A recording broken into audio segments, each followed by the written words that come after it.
I've seen some really good people that have a numero uno butcher the cow mentality, and they're left kind of confused. Like, what are you talking about? Why are you upset right now? This is like, isn't this what we're supposed to do? Hey everybody, I'm Eric Oberempt, and you're listening to Be Authentic or Get the Fuck Out. We talk about real shit, what's on our minds, and don't give a fuck if it makes you feel a little uncomfortable. So sit back, strap in, and get ready for some real shit. Hey everybody, welcome back to another episode of Be Authentic or Get the Fuck Out. I'm your host, Eric Oberempt. I am thrilled to announce our new sponsor, SMA Support Services. Huge shout out to them for supporting the mission of keeping it real and cutting through the noise and the bullshit. SMA Support Services doesn't just back our show. They're about leveling up business efficiency and making sure companies have the support that they need to thrive. So thank you, SMA Support Services, for making this episode possible. Let's get into it. Here at ROFCON 6, getting some interviews done, set up here, and we are refilming an episode, everybody. We are refilming an episode with a guest who has... I don't even know how to introduce him because he does so many fucking things. Most of them he doesn't talk about because he's like a ninja that doesn't talk about his ninja stuff, but also turned into one of my, well, I'm going to say really good friends. I don't know if he'd agree or not, but we'll get into that. Everybody, I want to introduce you to my friend, Joe Hoffman. Joe, thanks for being here, buddy. Hello, everybody. Thank you for having me for the second time. Yes. Yeah. Okay. Oh, but we had this conversation of, this is going to be better because now we know each other, and we didn't really know each other that well when we did the first one. It was kind of forced a little bit. Yep. We got to hang out a little bit. Yes. Over scuba diving. Yes. Pull that up just a cunt hair. There we go. Is that better? Yeah, and that's a term that's an actual term of measurement too, cunt hair. It sounds like an imperial term of measurement. It is. I think we could see it. Yeah. In the US. Have you seen Definitely that? Not metric. Have you seen that clip with Nate Bargatze on Saturday Night Live when he's George Washington? God, I love that clip. I showed that to my sons last night, as a matter of fact. Did you really? I played that with my sons. Like, boys, you gotta watch this. Like, this is how much it makes sense. It would have been great if they'd have used cunt hair in that. Like, and we will have a term of measurement that would be called cunt hair. I don't think that would fly on SNL. I don't know. Maybe. We could give it a shot. Yeah. This is you don't come to events very often. No, I do. I do less now, right? Okay. I did for a long time. I went to all of them. I was just like hoovering up knowledge early in my career. Yeah. So I went to as many as I could, and then scaled back for a little while. There you go. Did you turn it up? Yep, I turned you up because you're quiet. Yeah, for the audience, I'm a very low talker. Did you ever see that Seinfeld episode? Yeah. About the low talking girlfriend? Yeah. That's me. I have to turn mine down, and I'll turn yours up. There you go. Okay. Thank you. That's good. So I was like hoovering up knowledge for the first probably decade of my career. Yeah. And then I scaled back a little bit, and then with some of the other initiatives in the last 4 or 5 years, I've picked it way back up. Yeah, it's been fun.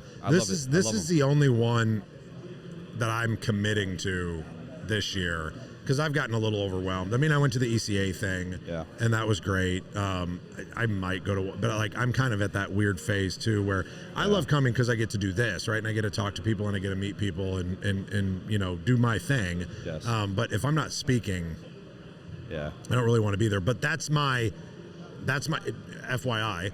That's my 2025 goal. So I've hired a new coach, working with another group, and I'm learning to get my message out and get actual paid speaking gigs. And so that's my 2025 goal, because I love doing that shit. Yes. I just can't do it for free anymore. Like, I have value, and like, I need to be paid for said value, right? Yeah, hell yeah. Well, and if you enjoy it, and I do, you're definitely good at it, you have fantastic messages, then you should charge for it. So that's my 2025. I want to do like 8 to 10 stages in 25. And then I told you I started writing the book. Yes. So that's supposed to be done. Here's my goal. I'm putting it out in the world. I don't know when this will air, but I have a goal of having it done and published by January. Oh, you're not fucking going. God damn it. It was going to be before the trip, so I could bring all hardbacks to all the guys on the trip. Fuck you.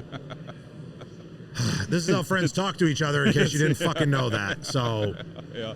And I like overshare quite often sometimes when I shouldn't, when it's not appropriate. It's like, I think I got a touch of the tism. yeah. So I'm not going to share why I'm not going. And I won't go there, me, but I'm still fucking upset. Yeah, so am I, man. That was so much fun. I could not believe how much I enjoyed that. And when you get underwater. So what he's talking about, just so everybody knows, is that last March, April, we did the first CCM underwater unmastermind retreat in Grand Cayman, and we all went scuba diving. And go ahead. A blast. Yeah. Jamie said it best. Jamie, one of the guys that was there doing it, one of the instructors, said it best. He said, diving is the closest I'll be to space. Yeah. And that's what it felt like. Like you just immersed yourself into a new world. Yep. And, oh man, those guys were so good too at helping me just develop as a diver and get better at it. I left that going, man, I am comfortable in the water. Yep. I learned how to regulate. I learned how to use my lungs as a BCG instead of having to constantly inflate and deflate. I just learned how to use my lungs to float up and down. Dude, it was I get into like a meditative state when I'm down. You know what I mean? Because I'm just focusing on breathing. Yes. Right? And I mean, 100%. That gives me the opportunity to be able to not have to like go find a space, right, to do that. Yeah. And like I get to be underwater and calm my brain down, where a lot of people will go down there and their heart rate fucking shoots up. Yeah. I've worn my Whoop or an Apple Watch when I went diving and then checked my heart rate, and I was like in the 50s when I was diving, which is wild as shit. Yeah. You would just assume that you're kind of swimming, you know what I mean? You're exerting yourself a little bit, and that it would, jack up, but it doesn't for me. And I don't know if it did for you or not, but you were newer, so it did the first few times. But I think by our second day, I was in the same state where I was focusing on trying to decrease my heart rate and increase the oxygen in my lungs and like be aware of how much oxygen was in my lungs, so I could just float. Once you can be present in that moment, right? When you can be present there, that's when everything else blocks out. Yeah, 100%. And that spot you took us to, whew, going through that tunnel. Oh, on the east end, yeah. Oh, man, going like through the coral caves and then coming out over the wall. It's like a birthing canal. Oh, man, it was like jumping off of a cliff and you just didn't fall. Yeah. And you're just looking at this cliff and all of a sudden it was kind of freaky the first time. Yeah. Because you're expecting to fall. You're just like waiting to just whoosh. Yeah. And you don't realize how deep you are. Oh, yeah. Because like a couple of those you come out and we were like, for newer guys, it was like fucking deep, right? Like, that I take it a step further. Like, the really interesting thing about diving, and not that this episode was going to be about diving, but since we're talking about the trip, that's where like I find a lot of my spirituality is underwater, right? Like I can see that. I feel like that's how I get close to like my higher power. Yeah. Which is kind of, I don't know, because it is because you're in a different world. Yeah. It makes you realize that you're not the fucking center of it. Yeah. Right? And that there's this whole thing that you don't exist in, and you're not supposed to be there. Yep. Right? Like we're not supposed to live in that ecosystem, and we're visiting. Yep. We're a guest, and we get to see all this stuff. And like I literally like will go down to the sand bottom and just run my hands through the sand, and there's just something that kind of triggers in me, and maybe that's where the calm comes from for me as well, right? Like I don't know, it's this weird out of body kind of experience for me. Yeah. Maybe I should put that in my book. I don't know. Yeah. Oh yeah. New trip that I'm actually not supposed to tell anybody about. But you're gonna anyways. On air. Yeah. Fuck Let's it. Go. I mean, because everybody's not invited. Like they all fucking know. Like, if I don't like you, you don't get to come. Sorry. Yeah. Sorry about it. George is putting together a trip to go to Egypt next year and dive in the Red Sea. Oh. On a liveaboard. Oh. Yep. For a week. Really? Yep. Okay. So I'm doing that. All right. I'm doing that next October. Okay. So he said that I could bring a couple of guys maybe. Is this the point that I invite myself, or make it awkward if you don't invite me? Oh no, I mean I 'Cause brought it will. up because I would like you to actually be there. Oh hell yeah! Then Yeah, I let's don't go. want. There's a lot of people What I don't fucking want to be there, right? Because we're gonna be literally living on a fucking boat for 7 days together. Well, on a boat, I mean, it wasn't too much different, except for that that house you rented. House was cool. That was beautiful, man. I got lucky, like, because I hadn't been in that house before, Yeah. but it delivered. But you had George check it out and Yeah, everything. and I think he'd even done work on the house. Okay. You know, the one that we're staying in January, he's actually like worked in and been in and whatever. So Yeah. and that one's in the buy. What I want to do right now is I want to make you feel really, really bad and really sad about not going. So I'm just going to really oversell the whole thing. You know, I don't really have that like guilt gene. Really? No, it just doesn't really hit me at all. I actually feel Maybe that's bad why you're not already. going on the trip. I'm an asshole. No. I already feel bad and sad because I wanted to go. You know what I mean? I You know. get into that phase of life where Yeah. you're like, everything's about everybody else. Yeah. And you just have like that one thing where you're like, yes, Yeah. I'm really looking forward to this. And maybe not. Yeah, we'll find another one, and we'll go on our ayahuasca trip, Yeah. and we're gonna do some cool shit the Yeah. next couple of years. Yeah, so, hell yeah. A lot of life left. Just so getting better. talk to me about well, whatever you want to, but like you've got your hands in a lot of pots, right? Yeah. You got your hand in a lot of pots. Yeah. I think I know the answer to this, but which one are you most passionate about? All of them. You know, I mean, Terrible answer. No, it's not. I'm super fucking ADHD, Yeah. Okay. and I just kind of chase the dopamine. Mm-hmm. I just kind of go through and follow what's feeling good in the moment and what feels right and everything else. This is gonna sound super cheesy, so prepare yourself. It's gonna be cringe as shit. I don't Okay. know. Maybe we can edit it out if it's that bad. Nope. But it is the truth. I've achieved a point in life that I'm financially free and independent, and it feels really, really fucking good. And I've got about a dozen people that have really helped me get to this point. Sure. That I owe. Right. I would not be at this point without those people, and I want to get those dozen people to this point. I want to get those people to the level where they are financially free. I didn't help you at all whatsoever, but could I come with them?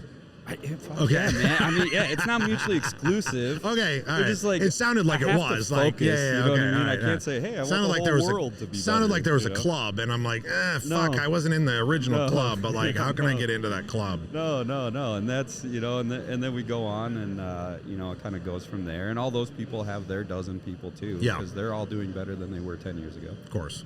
So they have their dozen people, and I just focus on it. But really, what I'm like most hyper focused on right now is SMA. It's SMA. SMA Support Services, yeah. That's it's really at that kind of launch point where What does SMA actually stand for? Sales, Marketing, and Administrative Support Services. There's more letters. Yeah. Who SMA. came up with that? I came up with SMA. Okay. Yeah. You, But you still happy with the name? Kind of. Okay. I do shit on. I'm not real good at naming companies. Yeah. What was the one that you did with? Oh, it looked like Roofie. Roofle. Yeah, Roofle. We like literally. Yes. I was at a conference and somebody pointed out that it said Roofie. It sounded like Roofie. They're like, "Why did you name your company Roofie?" I'm like, I didn't do that. I didn't name. And Matthew and Travis, they're like, none of us thought about it, right? It Right. just didn't Well, enter wasn't our it? What, didn't you say it consciousness. was because it was in lowercase on it? It was in lowercase, Right. And we just didn't connect the dots, Right. And then at that same conference, these people just sat and busted my fucking balls for 4 straight hours after they realized what happened, and Yeah. they realized that I'm like freaking out mentally. They took the opportunity to just break my balls. And then I had 5 people walk up to me at that same conference, including a guy on Bourbon Street, ran up and took a selfie. Like, Roofie, click. And I'm like, Oh. I don't know what that says about you, bro, but, you know, get the fuck away from me, one. And Oh, yeah, fuck. we were sending out text messages like, guys, we gotta change the name, and it was gonna cost like, I think $1 million and take a year to like unwind everything, and so we changed the logo to all capital letters. Smart. And it has Way cheap, way fucking cheaper. Yeah, yeah. SMA. But actually, SMA, let's go with SMA. SMA. So that name came about. It's not a great name. I admit that. I wasn't saying that. It was just that you kept saying words. Well, you can say it. I know it. It's okay. Because I love SMA. Yeah, SMA. Yeah. It's a good service. You Yes. use it. Yes. When I first started out with my stepdad, we did subcontracting for a company called SMA. Okay. SMA Exteriors. Maury, the guy that ran that company, I've tried to keep in touch with him because his dad taught me so much.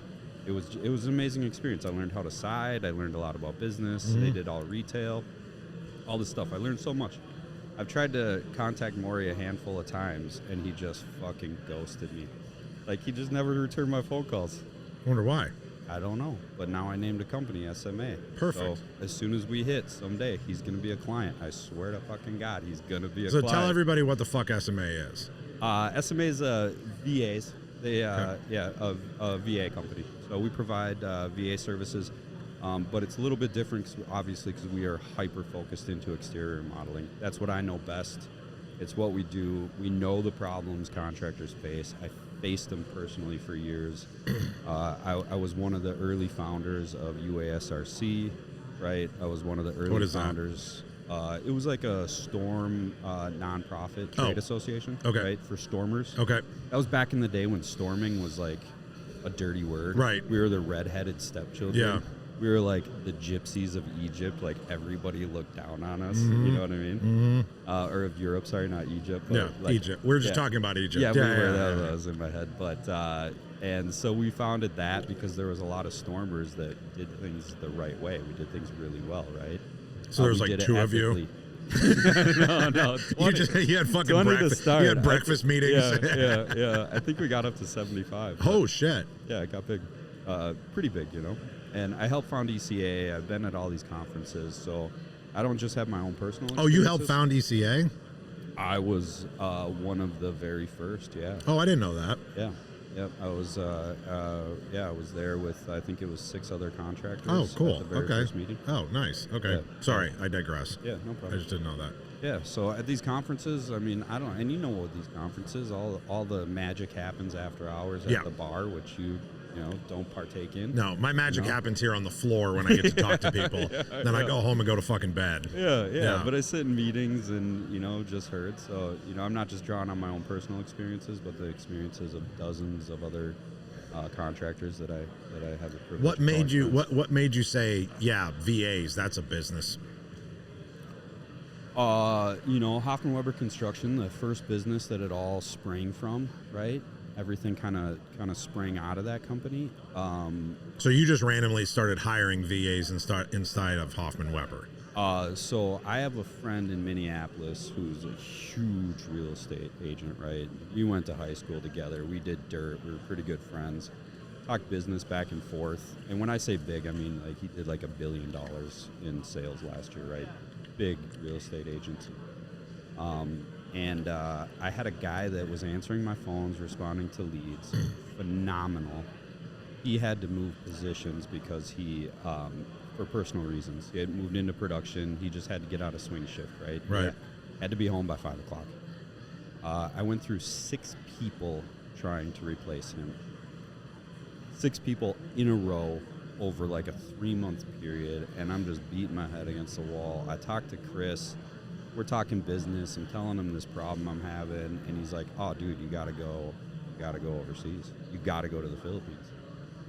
So he lined me up with a woman and with a company, and I found Nina through a process, who's now my business partner in that company. And she's like my sister immediately out of the gate. She was phenomenal. We had Nina. Pretty soon she brought on Leonard, and then pretty soon they brought on Anna. And all I could think was, I thought you were going to say brought on the Pinta and the Santa Maria. And I was like, what the fuck? Sorry. Yeah, so that team eventually grew to like 18 people for Hoffman Weber, and they're a key part of our success. Yeah. So then about 4 or 5 years ago, I was talking to Nina and Leonard, and we said, hey, this makes sense to offer as a service to other contractors. It was so key to our success. Like, Sure. we would not have achieved it without that team. Yep. That I knew other contractors would succeed with the solution. So. But you're not exclusive to contractors. We actually have become pretty exclusive to contractors. Oh, okay. Yes. So if people are Yes. watching and they're in real estate and they want VAs, you don't want them to call you? They could call us, but I would say Because I sent a PA your way. PAs for sure. Okay. Yeah, PAs for sure. Okay. Yeah, we have several PA clients. Okay. So those do really well, phenomenal. We have pretty well hyper focused on contractors. Okay. That's where right now I think we have 47 clients. 3 of them are tech companies around home services. Okay. Right. The rest are contractors, and I think we have 4 or 5 PAs. Okay. And those go phenomenally well. Because so much of what they do lines up so close to what contractors 100%. do. Right? Yeah. You know, it's just at a higher level. Yeah. And they're licensed for it, and they have more knowledge, and they have everything else. But the base level is really, really close. Yeah. Yeah. So what we've gotten away from, we had like 5 auto dealerships for a while. We had more tech companies, and we've kind of shifted away from that and said, you know what, this is what we do best. We focus on contractors. Yeah. We do best with contractors. Yeah. We know the business. We have the processes. If they don't, if they have their processes, we're good at executing and figuring them out. Just for, testimonial sake, yeah, we onboarded, we've got a total of 5 now. And my guess is that by this time next year, I don't know if we'll double that, but like my goal was like get as many people out of the office as I could. Yeah. Not because I don't want people in the office, but just since we started onboarding VAs with SMA, we've offloaded so much work that I just know is going to get done. So much admin stuff, so much of those repeatable tasks of calling adjusters and documenting things and helping run the CRM and just all these things that like we get caught up in this busy work. Yeah. And then we wonder why we can't hit that next threshold, that we're trying to hit, right? Exactly. And it's because you can't scale unless somebody's doing all those little things, right? We all know how to do the big things. Yes. Right? And if we get caught up doing all these little things, all of a sudden we only spent 20% of our time in the day doing the big things that can actually move the fucking needle and get shit done, right? And so since we've switched over, I've got my personal assistant is with SMA. I got one for Natalie, and then we've got our call center that we built out, and we're going to be adding to that, and has completely changed our model. I don't know what, I honest to God don't know what I would do now today without having and those people are like part of our organization, right? That's the other thing. If you're listening, like you're not just hiring some random Filipino that you never talk to, or you know what I mean? Like where you're just sending them tasks. Like I meet with them twice a week. I meet with my personal every single day. Like they are part of our team. I wish I could afford to fly them to Nebraska for our Christmas party. You know what I mean? Your Nina. Yeah. For me. Yeah. I mean, and it's an absolute game changer. And I think that the other thing that people don't know, because anybody can go onto Upwork and go find a VA, right? Like I did it. I have one VA that isn't with SMA who's done my marketing stuff for like 3 years, right? Yeah. And she's great and she does what I need her to do, but I have to manage her, right? Yep. And the thing that I really like about SMA is I might pay a couple dollars more for your guys' staff, but I'm also getting a manager that I'm not paying for, right? Individually, right? Yep. I'm not paying individually for this manager, and that person is overseeing all of my staff inside of SMA and making sure that they're doing what they're supposed to do. And if they fuck up anything, which we all fuck up, right? Yep. But if anybody makes a mistake, I make one phone call, one email, one text message, and like on top of it, right? They're tracking KPIs. They're getting me end of day reports. They're all that stuff that we fight so hard inside of our businesses to get. We get every single fucking day, that end of day, that EOD report that I get at the end of the day from every single person that's on that team. You know how hard I have to fight to get a fucking end of day report from anybody on my staff? Yeah. It's impossible. I do. No, Yeah. Exactly. Yeah. How hard and, it is. and you probably, obviously you know this, but like, and then at the end of the day, what do? They text everybody in the group at the end of the day and say, thank you for today. I don't know if you guys taught them to do that or what. No, they're just genuinely appreciative. Right. Because we went in with a couple theses when we opened this up, right? And even before that, even when it was just Hoffman Weber, our thesis was if we pay people a few dollars more an hour, if we offer the absolute best benefits available to us in the Philippines, if we lead with the servant leadership mentality, we're going to be able to get the best of the best that the Philippines has to offer. And there is a fuck ton of people in there. Yeah. So, excuse me. So hopefully you can cut that out. Can you cut that out? We don't cut anything out. You don't cut it? Ah, damn. So everybody's going to hear me just clear my throat. Actually, Lexi has gotten better at cutting out little things. Yeah. Cool. Yeah, so we, one thing a lot of our clients don't know, just to hit on your point right there, we have a 97% rejection rate. And every member on your team went through 4 distinct interviews. Oh, wow. So of the people that apply and take their first interview, we turn down 97%. We're taking the top 3% strictly. It doesn't matter if a person is just doing data entry tasks. We're getting the best of the best that the Philippines has to offer. And because let me tell you how fun it is to interview fucking VAs. It is not fun. I've done that. Yeah. It took me, I had to go through like 35 before I found Nina, right? Really? Yeah, so you can go on to Upworks and save a little bit of money, Yeah. but the people aren't making as much money that you're paying. And how you're gonna filter through 100 to find your best 3? Like, Right. No. I mean, no. What you're gonna do is you're going to deal with that customer that just called in to complain. You're going to deal with that guy that just fell off a roof. You're going to deal with that monster contract, right? That could change your entire year. You're going to focus in on that. You're going to focus in on your top salesman. You're going to focus in on your marketing. You're going to focus in on all these things. And that's what I know contractors are going through in the life of their company, right? Yeah. I distinctly remember getting a photo from a neighbor of a project we did with one of our roofers pooping down the plumbing stack. You know what I mean?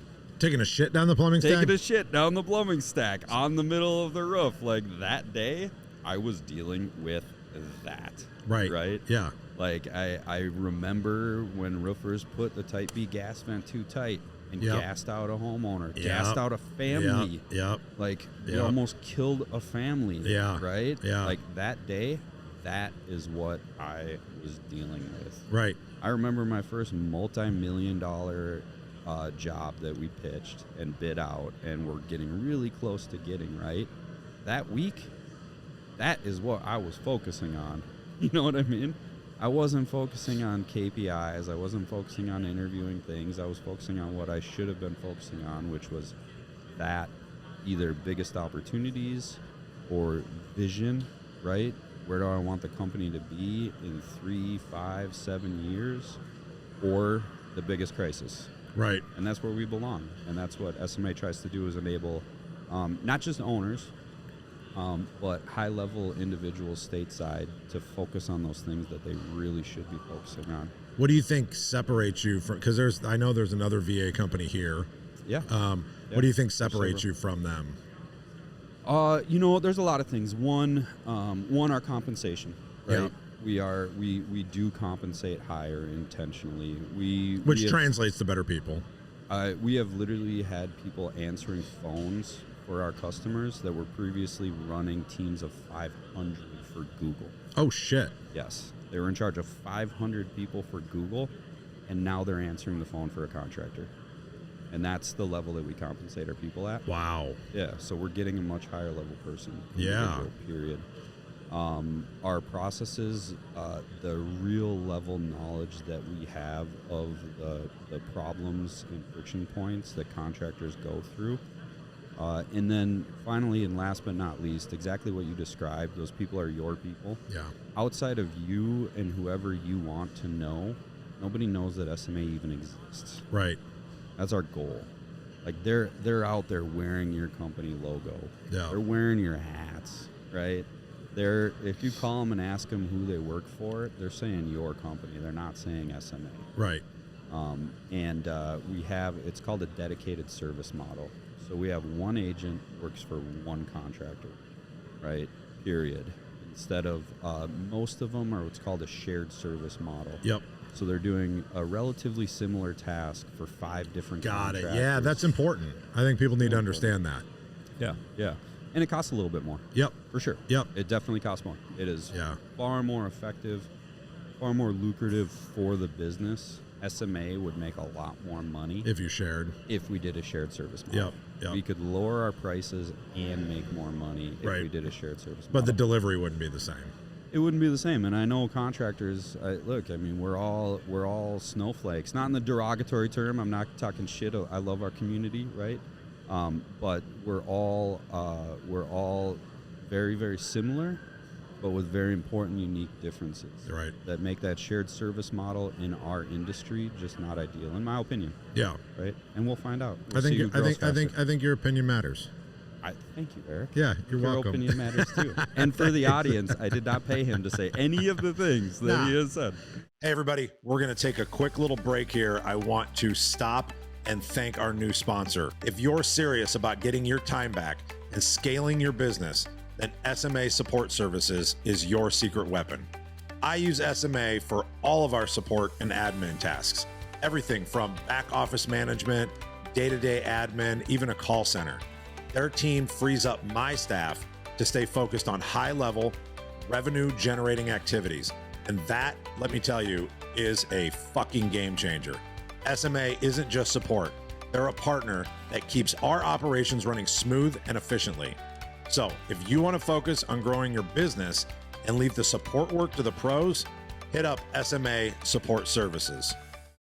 No, the only reason, and I don't normally, for people that watch and listen to this show, most people know, like, I don't talk about people's businesses very often on here, right? Like, I just don't, because I want to talk about personal stuff but Scuba diving. yeah, but like I'm passionate about this because it changed how we operate, Thank you. and to be fair, like, you went way above and beyond with me, helping me out, like getting it started, because I didn't understand the how behind it, right? Like, and the reason I say that is to get to the personal point of, like, I appreciate you as a human, right? I really do. Like, I appreciate you as a human. I know you and I are very similar in the fact that, like, we know a fuckload of people, right? Yeah. Like, we come here and, like, I know everybody, but I just know them, right? Like, I know who they are. We've met, we've shook hands, we've said, hey, how are your kids? Blah, blah, blah. I appreciate how you operate, how you help people that are in your life that you care about. I think that's something that has become lost in this world, like, for real. I think that I think people like to talk about it, but people don't actually fucking show up and do it. And you show up and do it for those people that are in your life that you give a shit about. And whenever you talk to anybody that's in your life, whether it's an Adam or a Mike or whoever it is, right, that I know, I get the exact same feedback from them, is like, this guy changed shit for me, right? Like, he helped me, he did this. And those are the kind of people that I want to surround myself with, right? Yeah. I might not be at your financial level yet, right? Yet. I did say yet. But we're at that same, I want to help people level. And, like, everything that we do with that intention in mind, because we know that all the other shit's going to come because we're doing that. Yeah. That's what I believe, right? And so I appreciate you for that. That's the point of me saying that. Thank you. Yeah, I appreciate it. Well, and the irony of it is, it's actually inherently selfish too. I've found, for sure, the more selfless I have in my intentions and actions and do, the more comes back to me. It's it's the old scarcity versus abundance mindset when you're just out there. Did you say scarcity? Scarcity. Yeah. Scarcity. Scarcity. Does that come from the north? I've never heard anybody call it scarcity. What do you call it? Scarcity. Scarcity? Yeah. Maybe it's a Minnesotan accent. That's what I was coming wondering. through. Yeah. Okay, sorry. I can't hear my Minnesota accent, right? I just know Scarcity. people are like, did I see you on that movie Fargo? Yeah, you betcha. Sorry, go ahead. Yeah, no. So the more scarcity, right, it's the less you kind of receive. The more you try and hoard abundance, or hoard resources and everything else, the less you get. And those people make you it. feel gross. Yeah. I've called it, it's the mindset analogy I've used over the years is you either butcher the cow or you milk the cow, right? You're either doing something that's good for both, right? It's something that's good for both people, and that's what you gear towards, and everything you do is trying to be good for both parties. Yep. You know what I mean? Yeah, win-win. It's win-win situations is what you're focused on, or people butcher the cow and they just get as much as they can out of every single situation. And I don't have any judgment towards people that are butcher the cow mentality, that numero uno, it's my job to get as much as I can out of the situation. Do you really not have any judgment? No, I really have I have no moral judgment in business towards them. I do. It's just they don't mix. Right. You can't mix the two. No. Because that win-win person is going to get smoked. And what I've seen, I've seen some really good people that have a numero uno, butcher the cow mentality. And they're left kind of confused, like, what are you talking about? Why are you upset right now? This is like, isn't this what we're supposed to do? Right. Like, I thought you were getting the most you could out of the situation too. Why are you mad at me because I won? Right? Their brain just doesn't work that way. Wired different. It's just wired different. Yeah. Right. Right. Yeah. And it's how they were raised or their genetics. Who knows? I'm not sure. But they go through it, and when you do that, I've had enough bad situations in my life from that I just don't I don't do business with those people when the time comes. And then when I find a fellow win-win individual, right, like yourself, like is just focused, because you provided a ton of value to SMA. Personal thank you. You get a lot of credit for it. Adam sees it. Yep. Chris sees it. Our team at SMA sees it. The things that you've helped us develop are really freaking incredible. You didn't ask for any compensation at all. You just wanted to do something good. Yeah.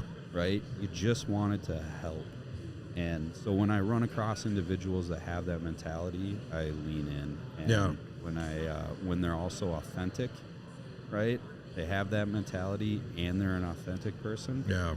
Sign me the fuck up. Let's go diving. Let's go diving. Let's go eat some ayahuasca. Let's go do some fucking cool shit together. Let's do some cool shit together. Yeah. So I'm looking through. I have everybody fill out a little form. Yeah. What did I fill out? Well, so this is something that I did not know about you at all. Uh-oh. So I didn't know this. I don't think that I did. And if you told me the story, I apologize for not remembering it. But I asked a question that says, "What's the best and worst thing that's ever happened to you?" Yeah. Do you remember what you answered? No. Really? No, I filled it out. Okay, because this might get kind of fucking like deep here for a sec.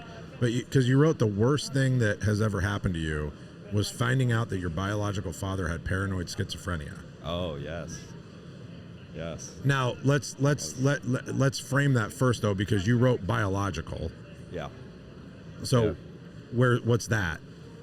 My mom married a guy named John Weber when I was a teenager, and he was probably the most powerful force in my life to date.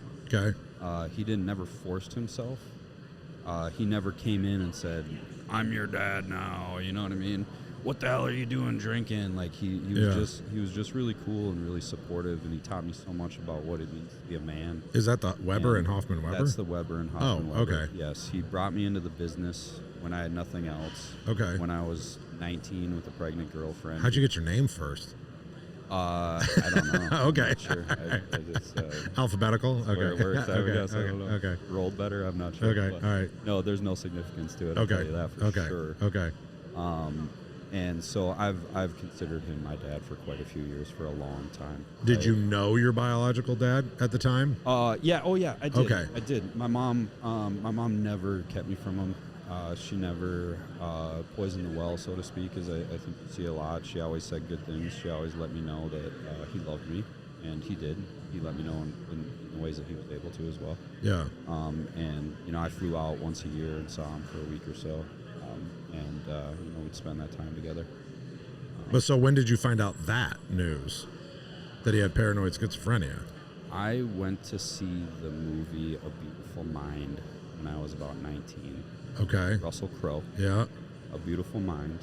And I watched that movie, and he did such a fantastic job on that role that I knew everybody had been lying to me my whole life about my dad.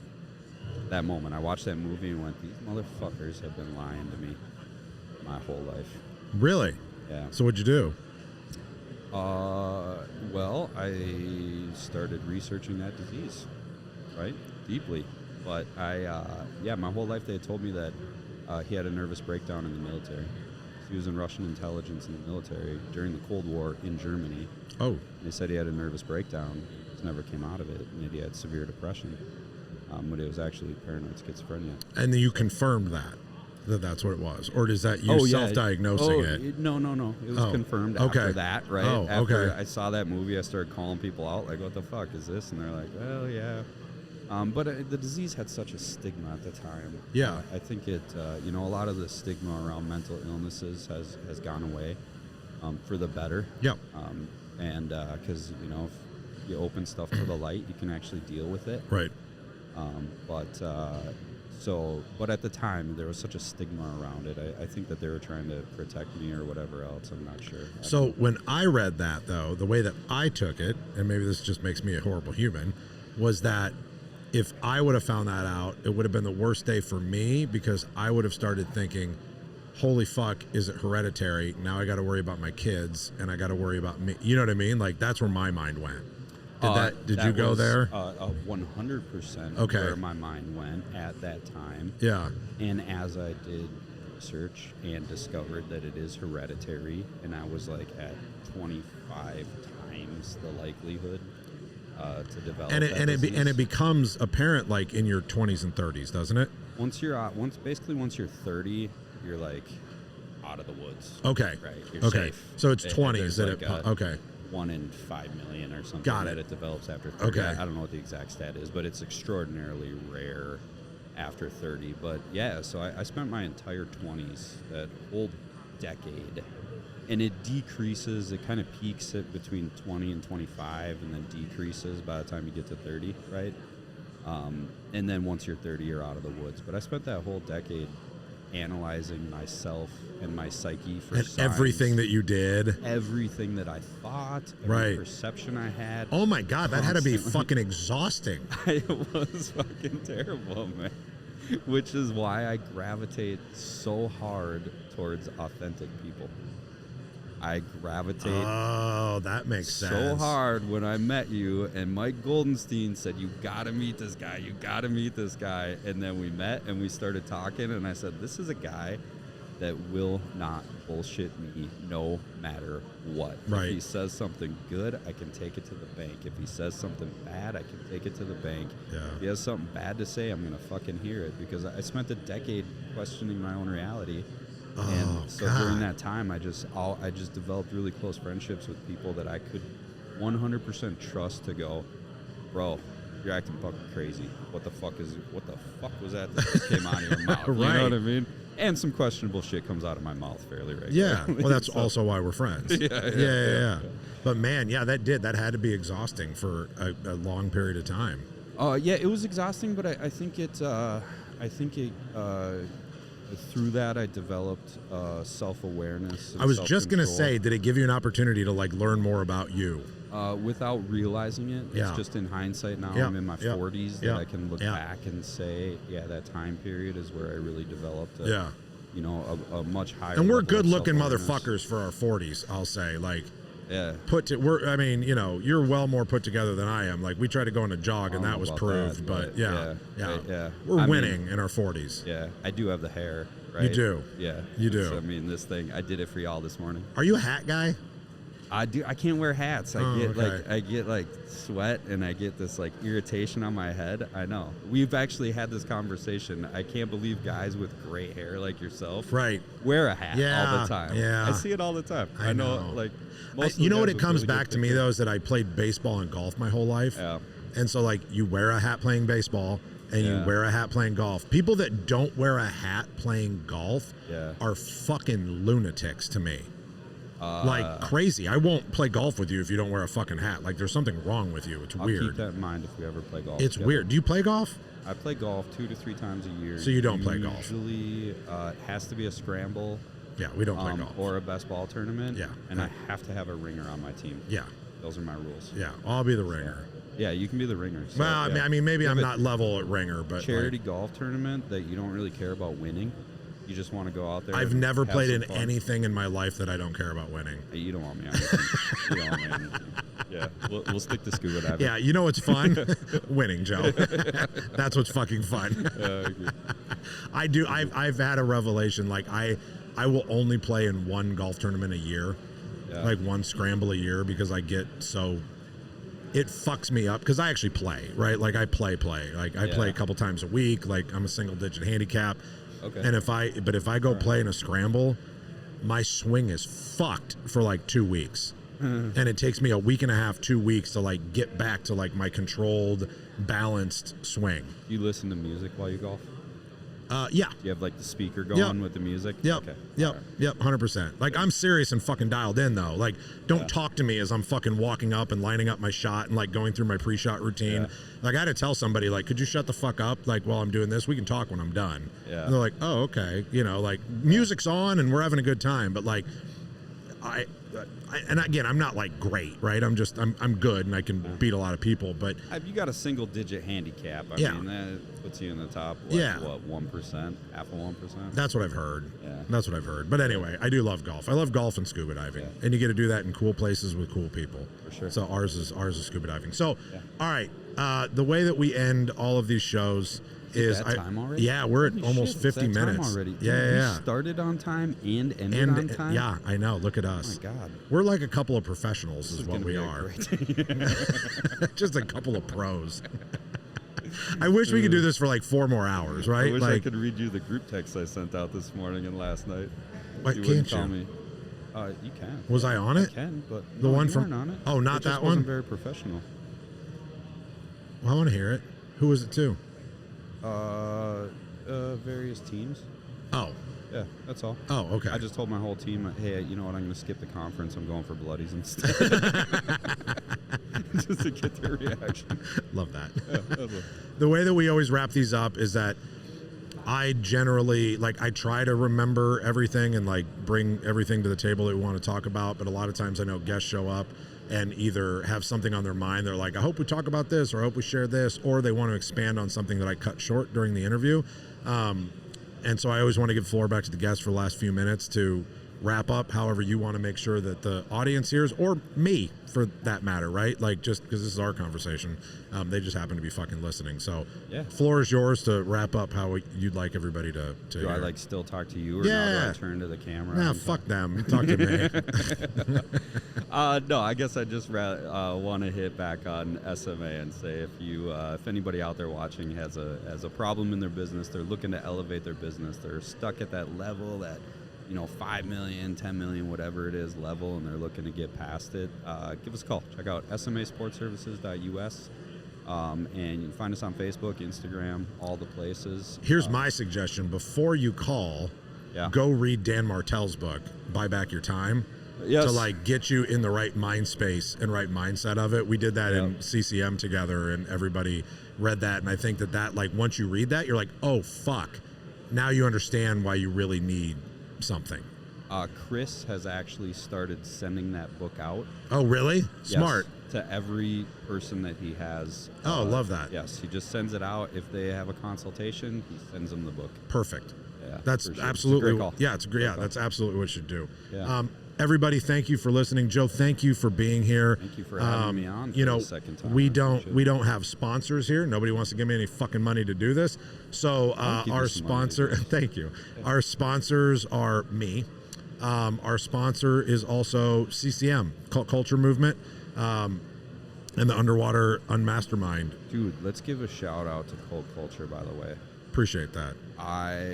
For the audience, I have gotten so much value out of that group. There has not been there has not been one of the things that I didn't attend and wrote down a concept that was like, I need to do this. Yeah. I mean, I could go through the list. There's been 8 or 9, every single one of them. I've just gotten so much value out of that group. I appreciate it. It's such a good diverse group of different companies at different stages and sizes, and you just get these epiphany moments. So we've had I never knew what it would become, and it's still growing into what it's going to be. Yeah. I never had an intention in my life to start any type of coaching group or anything, but I had so many people come to me, wanting help, and it was like, I only have so much time in a day to be able to help so many people, and I need to help the people inside of my company. Yes. Before I help, I got to put the oxygen mask on before I can fucking help everybody else. 100%. And so when I built this, I was like, look, if I can dedicate these many hours a month and put everybody in a room so that we can have conversations, that would be really cool. I just didn't know if anybody would actually fucking show up. And they did. And it's not a 70, 80 person, thing. It's like we've got 10, 20 people. We have 8 to 12 show up every week. And it's nice and intimate. Everybody gets to share. Everybody gets to help. I bring a topic like an AA meeting, right? And then we kind of round table it and talk about it.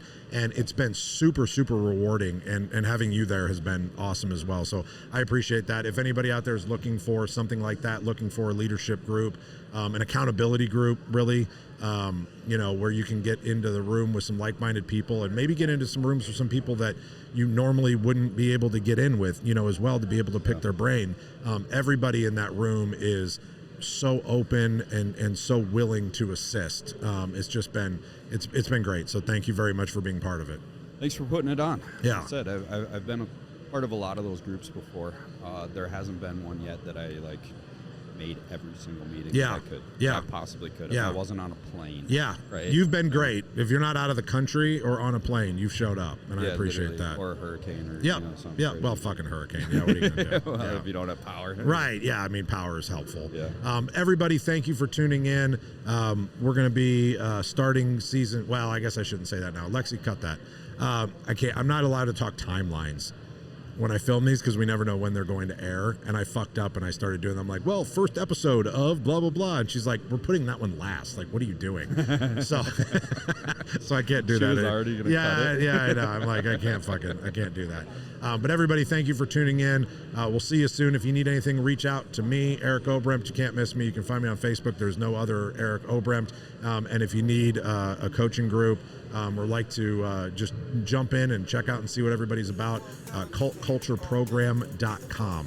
And remember, everybody, to be authentic or get the fuck out. You can't be authentic. Get the fuck out if you can't be authentic. Get the fuck out if you can't be authentic. Yeah.